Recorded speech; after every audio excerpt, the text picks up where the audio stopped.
You're listening to It Takes a Village podcast with Liberty, Megan, and Brianna, where you don't have to be perfect, you just have to be you.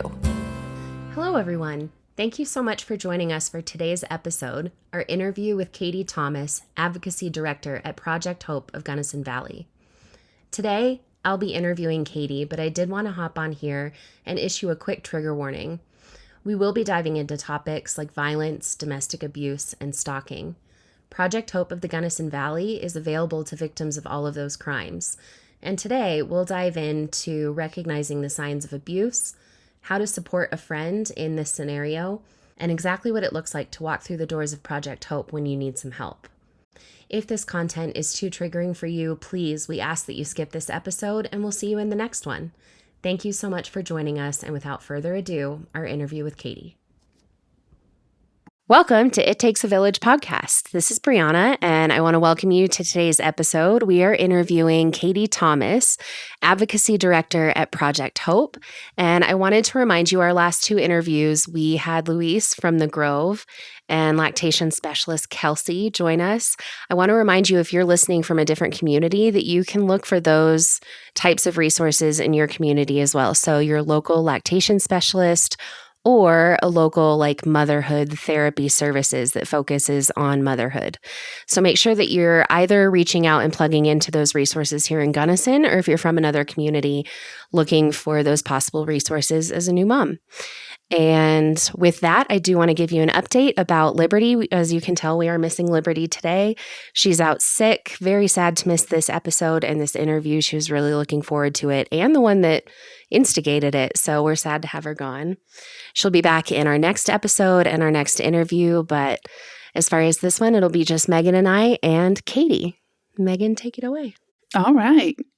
Well, this is Megan, and we wanted to start by asking you, Katie, what do you do at Project Hope, and what's the mission over there?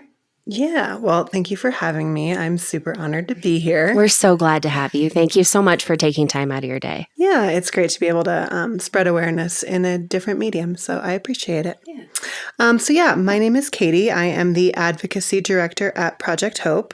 And for those of you who don't know what Project Hope does, we support victims and survivors of domestic violence, sexual assault, human trafficking, and or stalking in the Gunnison and Hinsdale counties. So my job as the advocacy director is to kind of be the team leader for the boots on the ground group of advocates who work directly with clients.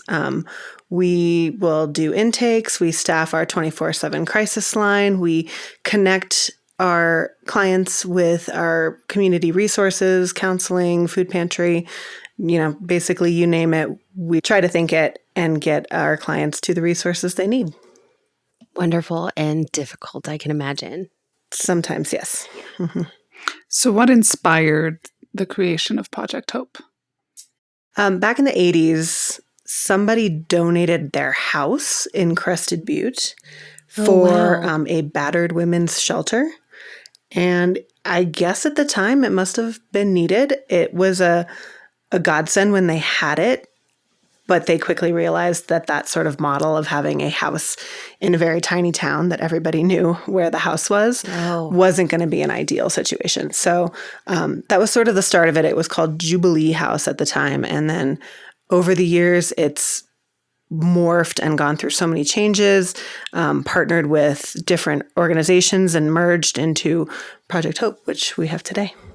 And now, are you guys overseen by any national corporation or nonprofit? No. Yeah, we are a totally local Gunnison nonprofit, and we just serve Gunnison and Hinsdale counties. Okay, incredible. We do rely on lots of grant funding that comes from the federal level, the state level, and the local level, as well as donations.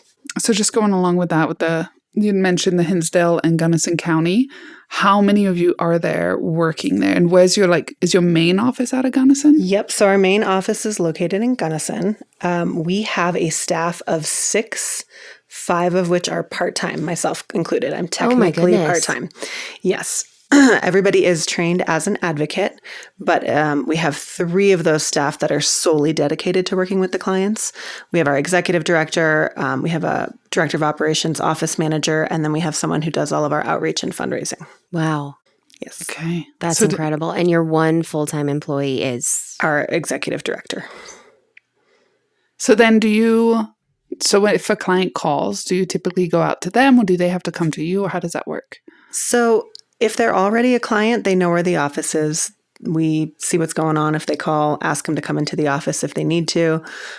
We do not insert ourselves into dangerous situations, but for example, the hospital, the ER will call sometimes and they'll have a sexual assault victim in there. So we will pop on over and just see if we can offer support and resources. Once that first level of physical safety is established, then we kind of come in and say, okay, emotionally, what can Project Hope do to help you? So are you called like simultaneously with the police? No, we're usually down a level or two. Okay. The police are trained especially to get involved in the dangerous stuff. So they would be the first call They're the first call. from if you were at the hospital. Yes. We're second or third call usually. Okay. And that's only if the victim survivor wants to hear about our services. Okay. So you offer solutions on what's next kind of Yes. thing? Yes. Okay. People come to us in a variety of different ways. Sometimes the law enforcement officer from the police department will be our connector. Sometimes the police themselves will just bring somebody over or give us a call on the crisis line. People hear about us on the internet, from a friend, through the hospital, so many different ways. And then when they approach us, it's our job to kind of triage the situation, see what's going on. First, we establish physical safety. And then we move forward looking at each unique situation and figure out the best resources for that person, because not every resource is going to apply to every single client. Not everybody's going to need court advocacy or, child support resources. I mean, it's kind of different for each person. So we work on tailoring our response to each client. So how does that work for Hinsdale County? Do you have an office out there that you do like once a day over there? Or We don't have an office there. We do a monthly mobile advocacy. So we go down to the Hiker Center, which is graciously opened up to us by the Presbyterian Church down there. And we sit for a couple hours and let the community know that if there's anybody who wants to come in and say anything to us, we're there and ready to help. But mostly the Hinsdale clients will reach out to us the same way that other people will, or through the Lake City Police Department. Okay. And then will they typically wait for you to come there, or will they come to They'll Gunnison? usually come to Gunny. They got to come here for groceries anyway. Oh So, my goodness. most of the time. That is so far. Yeah, it's a drive. So do you ever get situations where a friend of someone or just a connection through the community knows that something's going on and they come to you looking for help? Absolutely. I get approached at work and in my personal life about, hey, I have this friend and she's going through this and that. And much as I wish I could pick up the phone and talk to that person, our services are confidential. And so I have to wait for that person to come to me. But my response to the individual who approached me is always, you're the one that they're talking to about this. You're the one that they've confided in. So encourage them to give us a call. We don't have to sign them up to be a client on day one. They can ask us questions and we can just tell them kind of what we do and what it would look like if they became a client. Do you have any advice for any of those women that might be in that situation where they're the friends, and because it can be scary, right? You don't know how to approach it. And it's hard because you're not that victim directly stating those words. Right. You're someone that they've told. Right. And so it's tough to know what to do. And it's not very comfortable for us to look at another woman and be like, you're in an abusive relationship. Yeah. I think you need to get some help. Yeah. It's difficult. So my advice to people is listen and just remind them that, they're not going through this alone. You're a friend. You're a friend who can keep a secret. Make a plan with that person. Hey, if it gets really, really bad, come stay at my house. Give me a call. My door is open. And believe survivors when they tell you their stories. That's one of the hardest things, is when people finally come forward. So, and then just encourage them, to get help. These are not situations that we're designed to deal with alone. They're really intense and they can be scary and life-threatening. So being able to say, hey, I'm here to support you, but, I'm not a counselor. I'm not an advocate.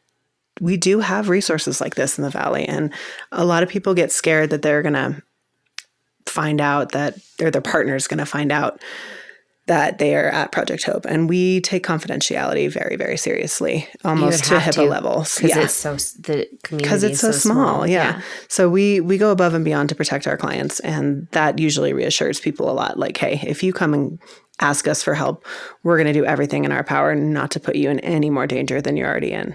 Mm-hmm. What are some other barriers you feel like you see in rural communities for victims? I mean, I'm a gunny gal. I love it here, but we are lacking in resources. We don't have homeless resources. We have very little mental health resources. Our substance abuse resources are getting better, but we still have a deficit there. So I think, when people are calling and asking if they can relocate to Gunny for safety, I try to encourage them to go somewhere that has more resources. Bigger cities have more to offer. So much as I think we are doing a really good job for a small area, there's still a huge, and that just goes for our nation in general right now. There is a huge deficit that we could be doing to take better care of people. And Gunnison is no exception. There's still a stigma against EV.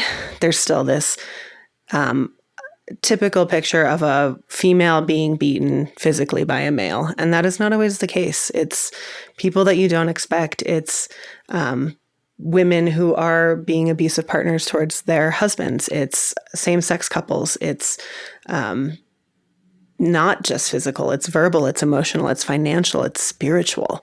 And people might not even realize that they're in an abusive relationship because maybe they've never learned about it. Maybe they've never thought, is this normal? This is what my mother went through. This is what my grandma went through. I'm used to this. This is normal. This is just life. That word looks one certain way. Mm-hmm. They do. They have a very clear picture of it. And it's actually quite broad, the description of abuse.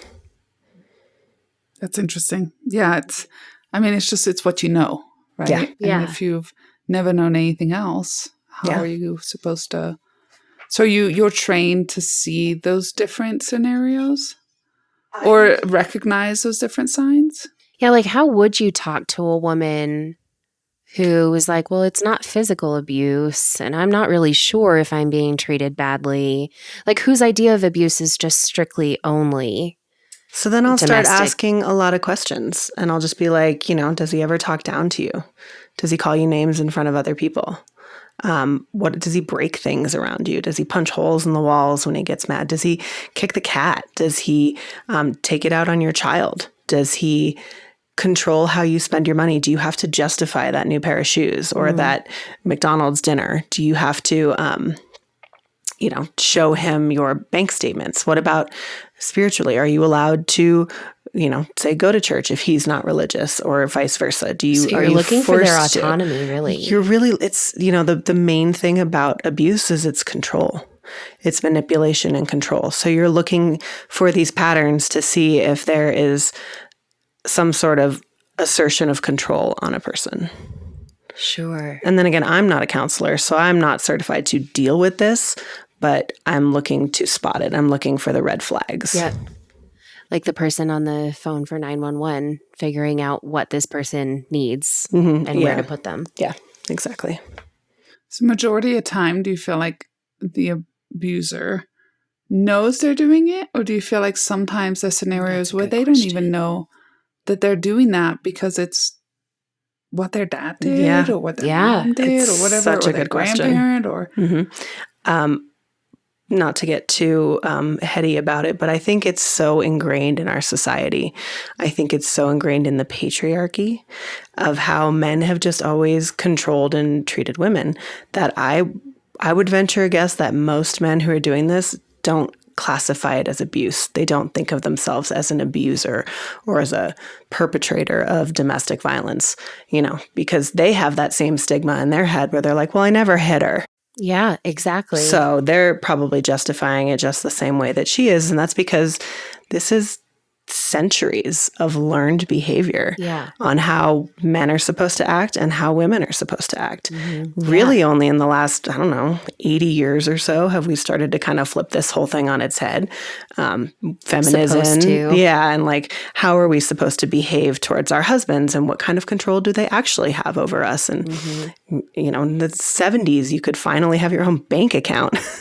And that's wild. It's wild to think that this is a very recent change for us. So, you know, it's not going to be unlearned right away, but you could absolutely start with a young generation right now, teaching them what it means to be in a healthy relationship. So we talk to kids about that. We'll go into the schools and say, here's what a healthy relationship looks like. Here's the green flags and here's the red flags.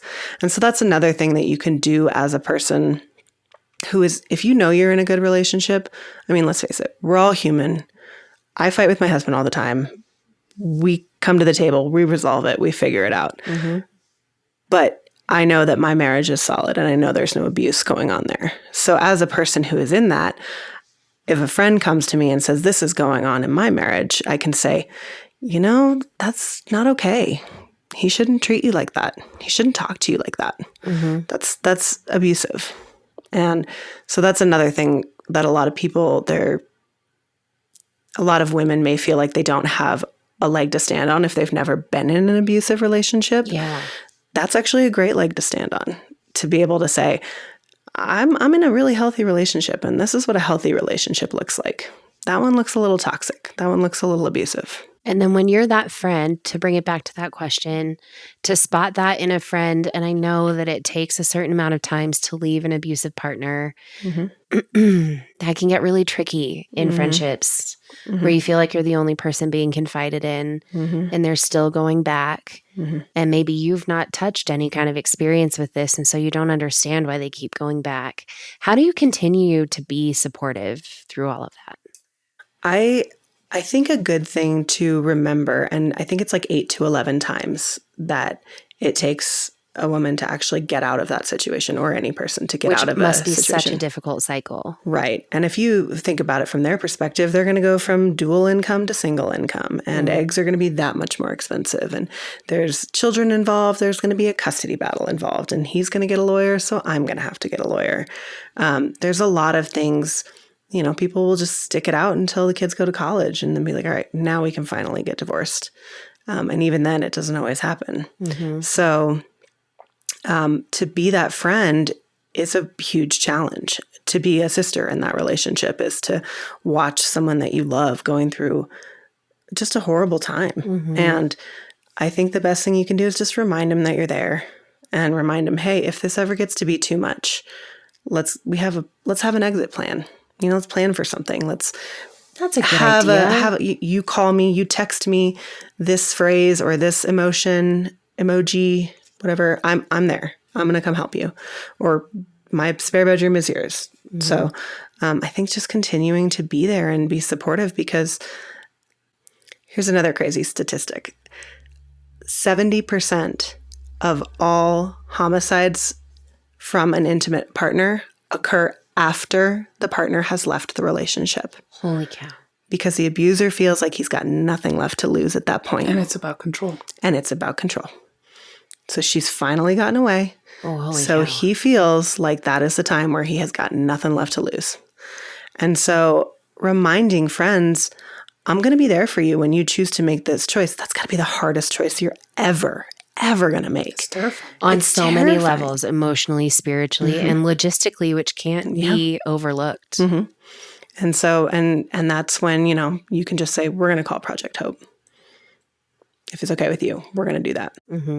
Yeah, because sometimes if you're opening your house and you're putting your family at risk too, right? Yeah. That's scary too. It's scary. Especially in a community this small. Yes. I mean, all of our partners know where we all live.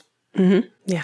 So now I'm like, wait. I know that's honestly a shocking number. It's a terrifying number. It is. It's scary. Yeah.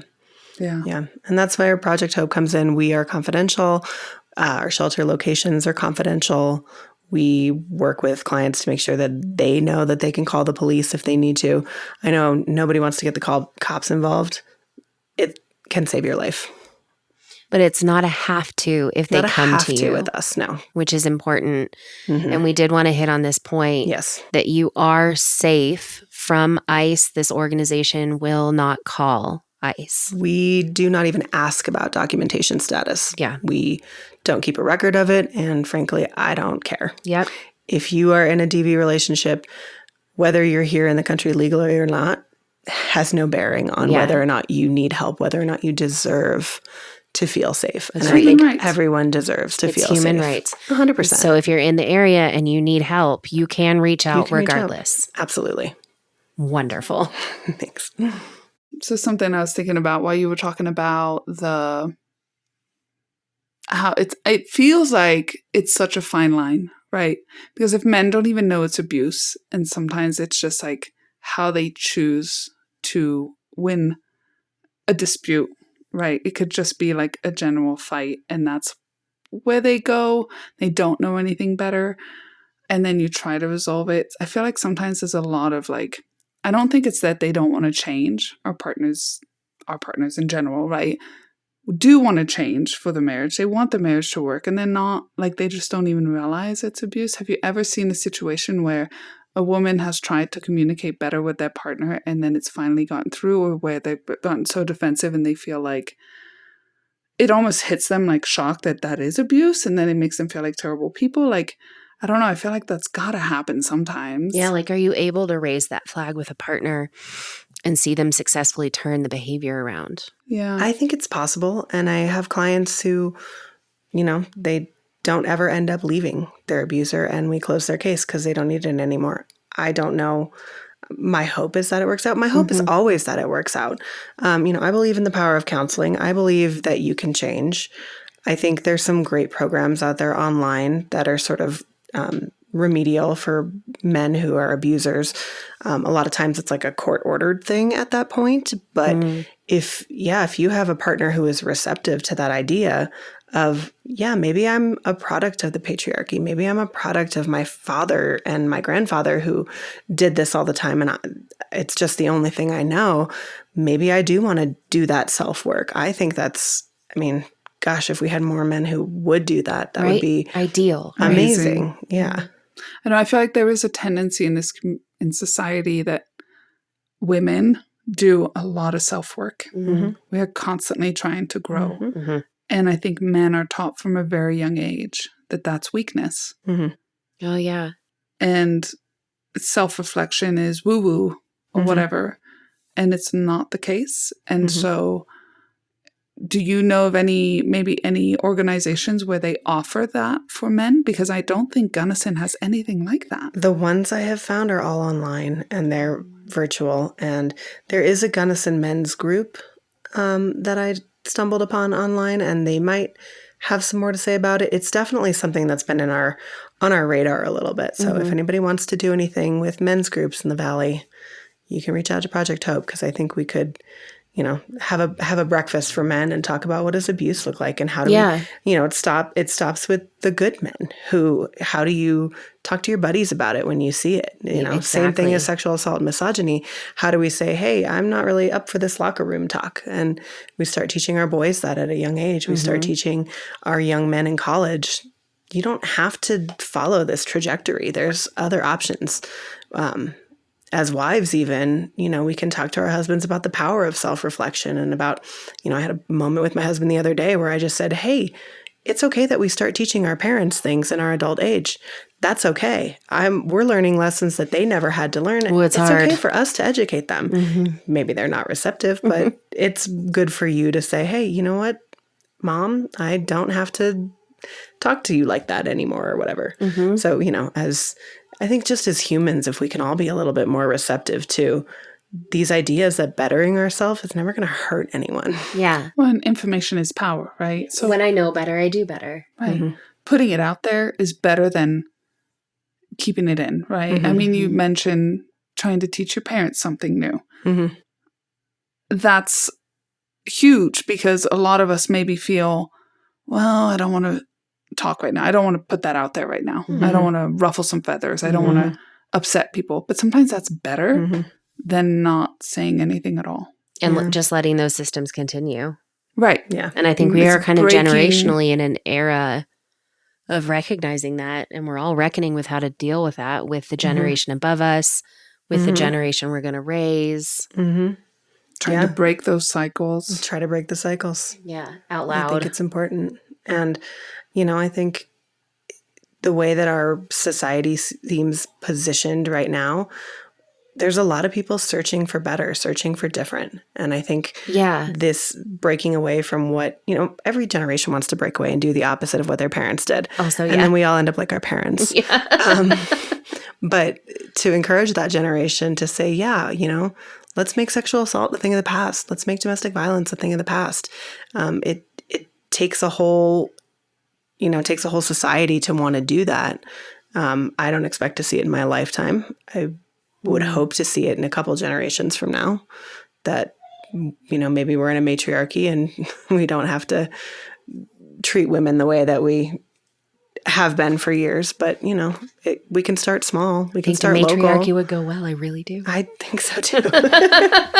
I agree. I think there are some powers that are trying very hard to stop that from happening right now. They're scared. Because they're scared that it is. Nobody wants to lose control when they've had it. And we're very smart. It is starting to take on, and more communities, even men, are on board for it.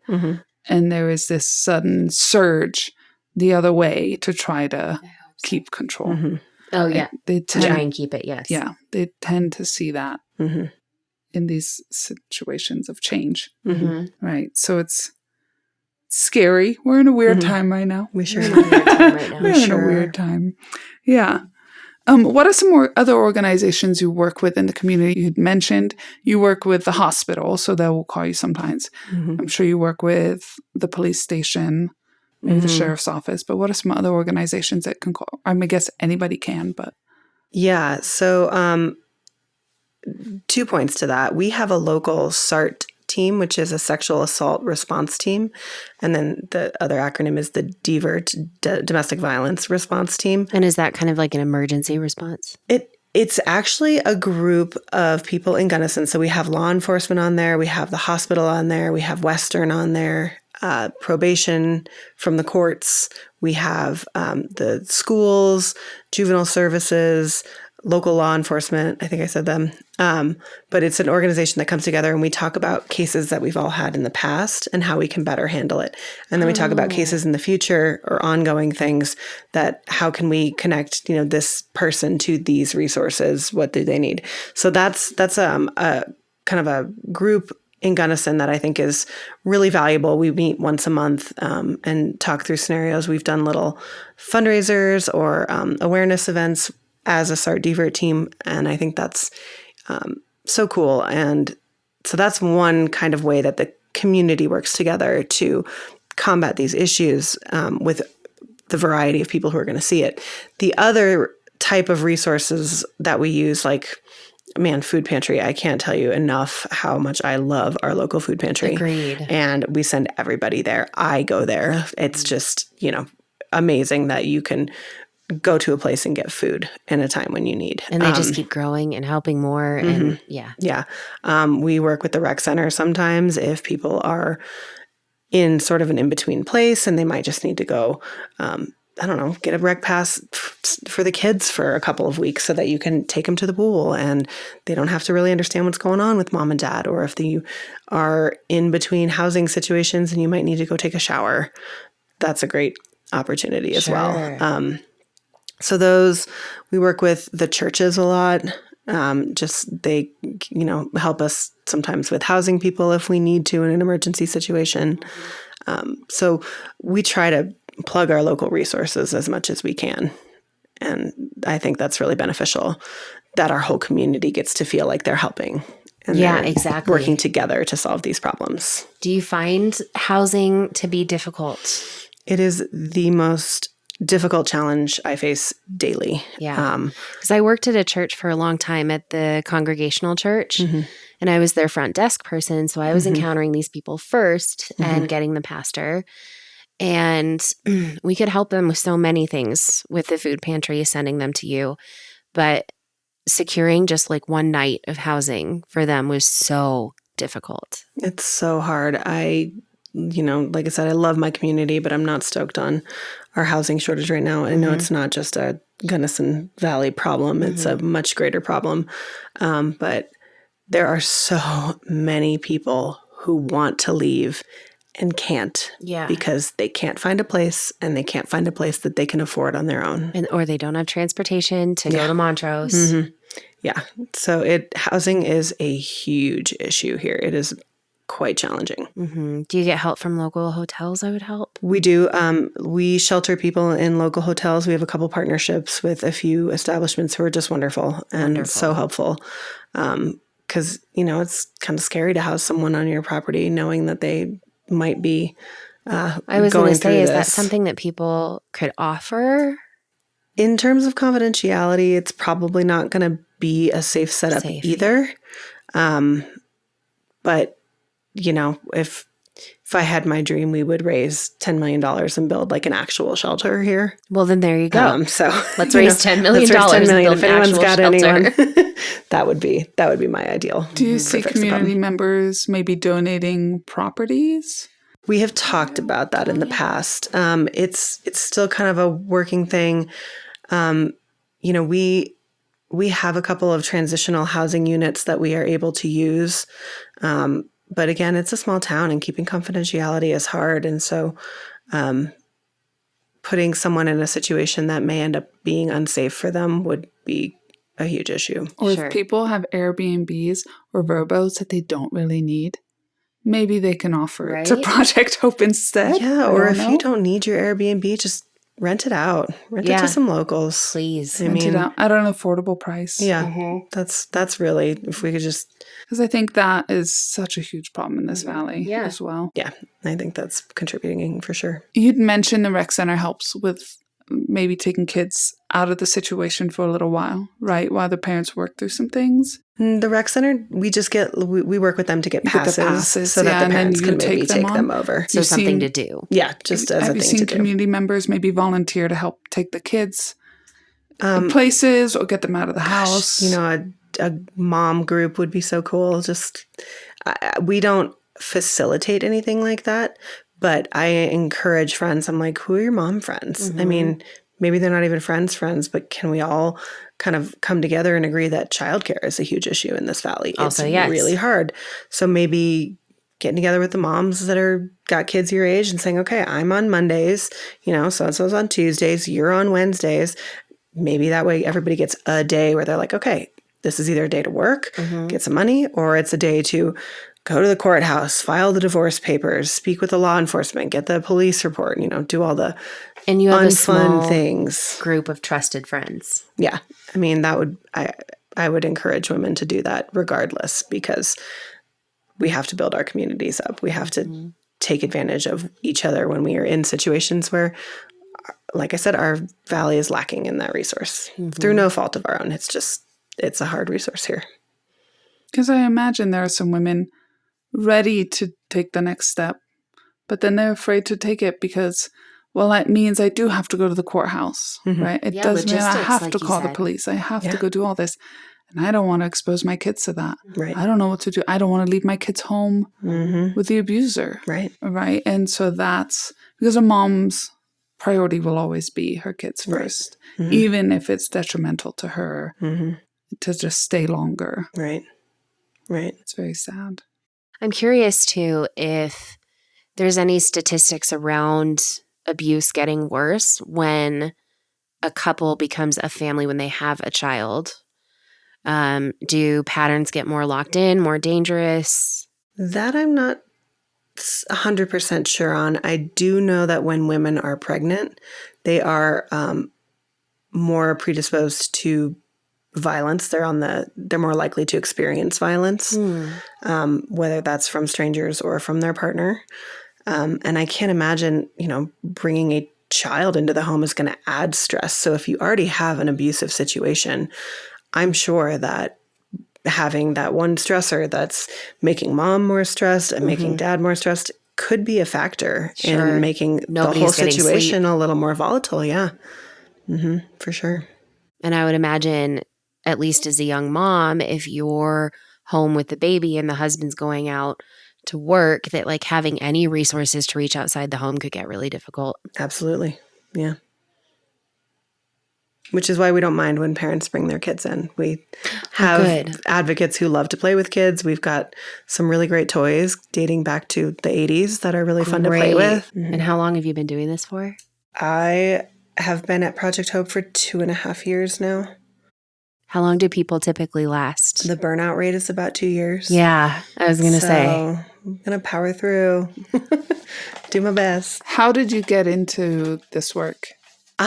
I saw my sister is on the SART team. She was working with law wow. enforcement at the time, and she knew about the job opening, and she passed it off to me, and I said, I am so ready to not be a bartender anymore. Yes. And so I applied and got it, and did not know that this was going to be something that I felt so called to do. But then I found my high school yearbook, and it said, where will they be in 20 years? And mine said women's rights activist and Broadway star. And I was like, all right, well, I'm halfway there. I'm women's rights activist in my hometown. So that's good enough. That's incredible, though. Yeah. So now we're waiting for Broadway star. Yes, please. I do a lot of local theater. So That's excellent. that's I my- love that. yeah. See, and you were saying you don't have anything artistic. Yeah. That's Okay, art. That's I guess creative that's as art. all get out. We just did the Project Hope produced the vagina monologues in February. Oh, that's great. And I got to direct it. Oh my gosh, and that's be in one of them because great. it's my dream to have been in that, and that's one of the best shows. And where did you guys host that show? Here in Gunnison? We or did that in- at the Center for the Arts in Crested Butte. Oh, that's so but great. It got such positive feedback. We raised like over $5,000. Yes. Excellent. People want to make it like an annual thing. So Yeah, and you should I'd check love out to doing it in Gunnison, I too. know. I would love to be by Valley and do it in both places. I think that would be really fun, even in Lake City. I Why feel not? like Alyssa would let it happen. I think she yeah. would. Yeah. Yeah, totally. That's excellent. We both worked at the Gunnison Arts Center for a Yeah. while. So Yeah, and now with the new remodel, I'm like, I think some it's shows in there. perfect. I'm yeah. not going to be doing any theater for a minute, though. Yeah, that's true. Now you're going to take a break. I'm going to take a little break. That's good. You should. I'm going to have to. Yeah.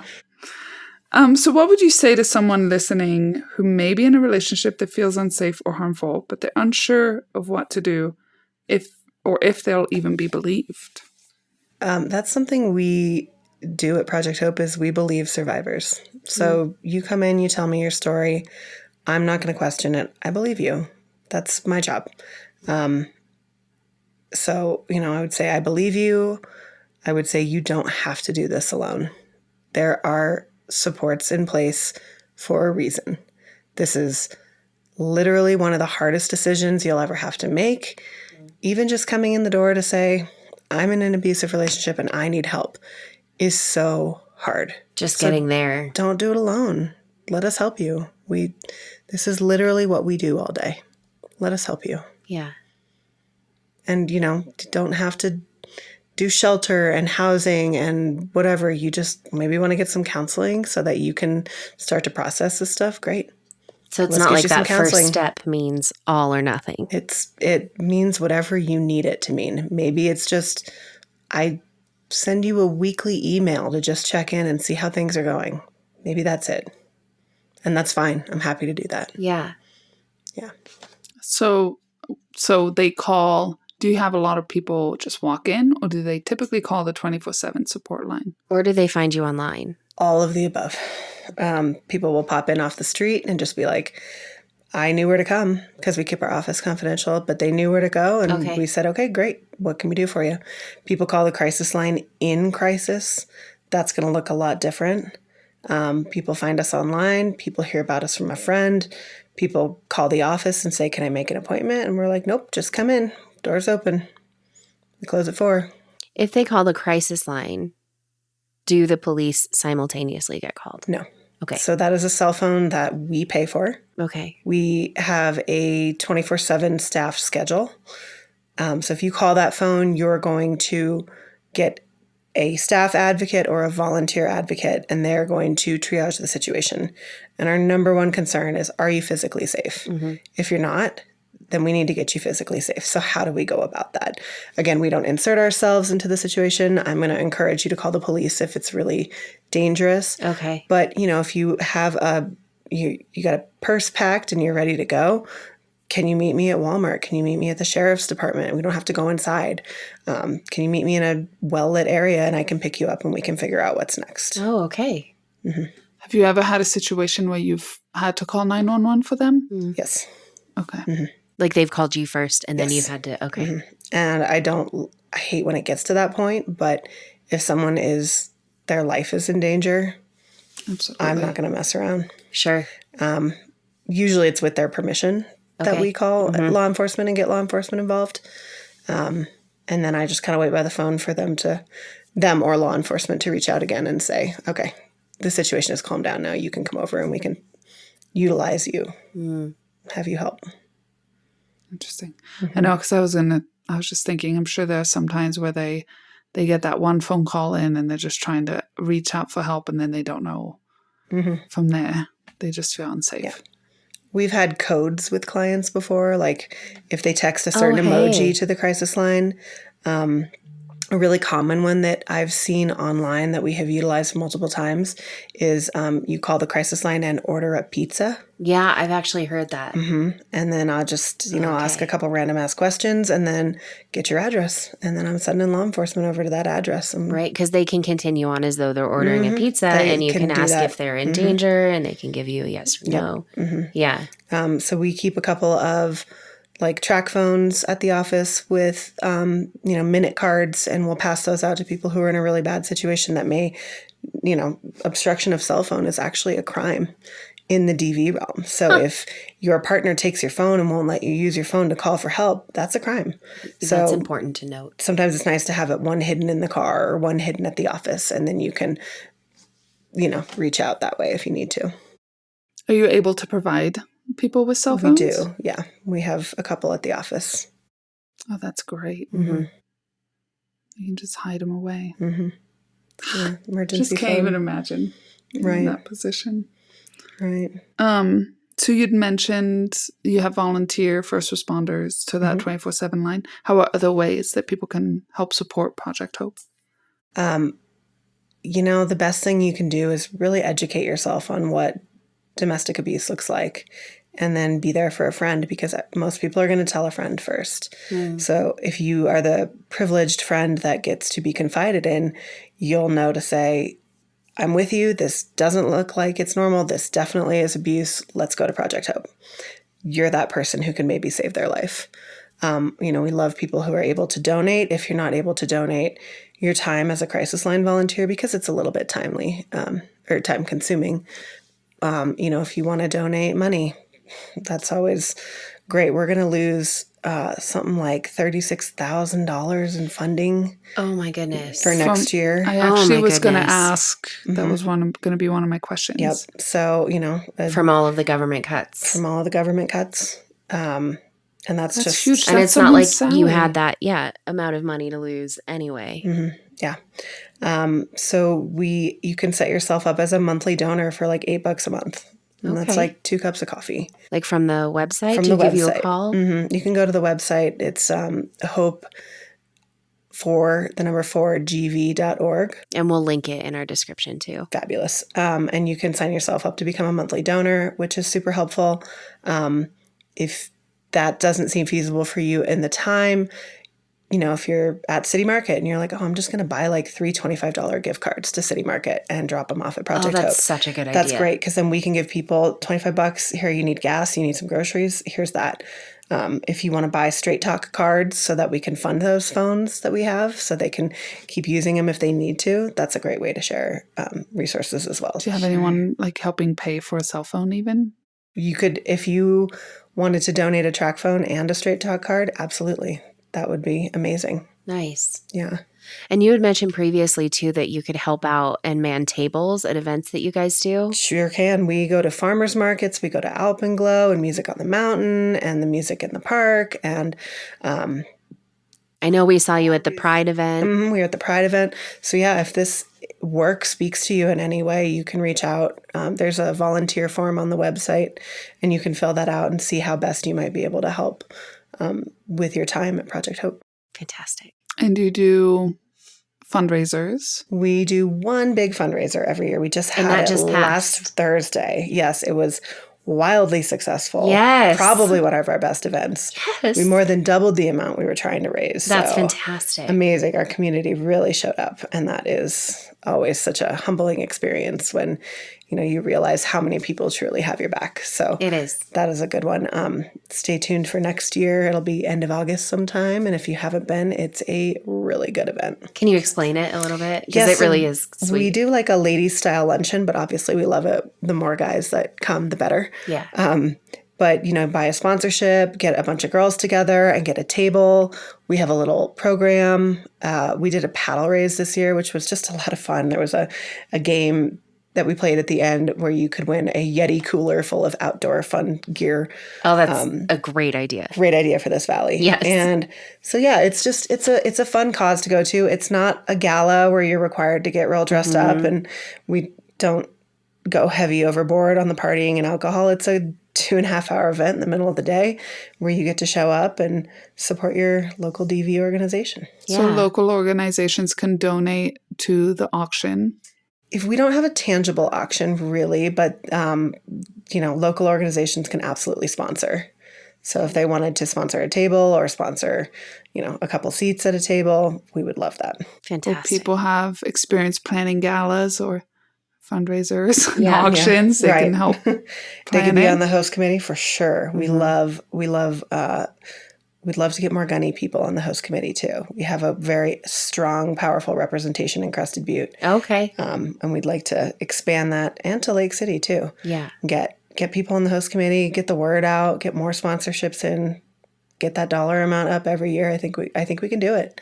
I think our community is capable. I think so too. Mm-hmm. And they just have to know that you're here and that you need it. Mm-hmm. We're here. It's hard for a lot of people because they don't want to believe that this stuff happens in paradise. Yeah. We live in a wonderful spot, but the bad stuff still happens. And so we still have to take care of all of our community members here. And that's how we keep it paradise. We take care of each other. 100%. Yeah. So that people understand what that means to lose, $36,000 in Yeah, support. something like that. What are some changes that you foresee happening at Project Hope? This job is hard to staff. It's hard work. People get burnt out easy. So we want to pay our staff what they're worth. We want to maintain a good staff. So a cut in a budget means that we might not be able to pay people what they actually deserve to make. Mm-hmm. And, we probably will never get anywhere near what we all really should be making, but we can do better so that we can all stay in this And live. county and survive here. It means we have to be more judicial with who we're able to give shelter to, who we're able to give financial assistance to, who we're able to give legal aid to. And that's really hard. If we have a certain amount of money set aside for legal and we use it all in 3 months, somebody might come in and it's not that their case isn't any less than the person before them. It's just that we don't have the funding for that. So the more donations we get, the more funding that we're able to raise from our community, it's going to stay in our community. It's going to help your community members get out of bad situations, find housing, find support, get the resources they need. Yeah. And as we've already gone over throughout this podcast, that can be the difference. Mm-hmm. Yeah. Between someone leaving a dangerous situation or not is just having that one access to a cell phone. Yeah. Or legal representation or having the call answered. Absolutely. Having the call answered. And you're already understaffed. Yes. We've only, what was it, 6 We've of you? got 6 of us. That's Across full staff 3 for us, but towns, 2 across 3 towns, counties. and we're all part-time. That's just wild. Do you ever have any attorneys donating their time for legal? We work with a couple wonderful attorneys. They'll usually do like a free consultation. Oh, good. And that can be really helpful, just to kind of know if you have a case, if your case is going to be worth their time, and if so, what it might look like. Before being charged. Before being charged, yeah. If any lawyers ever, and I get it, they got to make a living here too. If they ever wanted to be pro bono, my gosh, we would just be on our knees with gratitude. Yeah. Because that would be amazing. Yeah, of course. Okay, we have one last question. What's your message to survivors who are just beginning to imagine life on the other side of violence? I would say that if you think you deserve better, you do. And if you think you have to do it alone, you don't. And if you think that there are no resources for you, there are. And this will be one heck of a journey that you're going to go on. But I promise you, it will be worth it in the end. You have to take that leap of faith for yourself. You have to find the courage to live for yourself because you are worth it. Yeah. And no one else is going to do that for you. But we'll be here to help you every step of the way. That just made me cry. I'm sorry. I'm just really mad at our government. I know. Yeah. It's women that are paying the price. It is. That's the point, I think. And kids. And kids. Anyway. I think we're meant to. Yeah. Well, thank you. Thank you so much for having me and for being willing to spread the mission and share the Any word way about we can Project help. Hope. Yeah, we're Any way so we can happy. help. Literally any way we can help. Thank you. I appreciate that. And so we'll make sure to include a list of how you guys can help get hooked up on their volunteer website, anything that you might be able to provide. And if a lawyer is listening, Pro bono. pro bono, please. We would be grateful. Yes. I think if you have organizations- housing, Yeah. they are in dire need. And it's up to our community now because the I know. government is failing organizations like this across the country. I know. With that, we want to thank you so much for joining us here today. It's been incredibly eye-opening and really important, I think. Yeah. Thank you so much. Yeah. Thank you for having me. Thank you. And keep going. You guys are doing great work too. Thank And you. we need to share more resources and women's stories in our own valley. Yeah. It's got to start here. We're trying to keep it brazenly honest. Good. I like that. And we're trying to help any way we can. Yeah. You know. Help people here, help people that aren't in Gunnison. Mm-hmm. Just know that you have options and resources. Mm-hmm. With that, I want to remind you guys that you can sound off on our Google form. And we are coming up on an episode where we want to hear from you guys. We want to hear your experiences. Even if your path has looked different than what we've shared so far on the podcast, if maybe you're a woman that has wanted to get pregnant and hasn't been able to, or someone in a partnership where you do and your partner doesn't, or vice versa, anything, really anything that you might have to share with us that we haven't covered, because we all do really have kind of a same story. We want to hear from you and we want to share it. It can be anonymous, or you can share your name. The form leaves it totally up to you, but we do want to hear your experience and your perspective, because we know that our perspective is narrow, me and Liberty and Megan. So anything you want to sound off about, fill out that Google form and join us for our next interview. I think that'll be with... Probably Jess, I think. It's Yeah. Jess That'll be with Jess of... Eckert. She does, she's a professor at Western. That's right.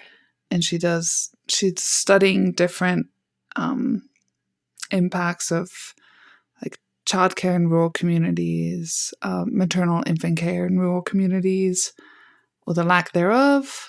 There's a lot of different things that we're going to meet with her soon and interview her. It's going to be really interesting. Yeah. So we're excited to have her. We're excited to have Liberty back.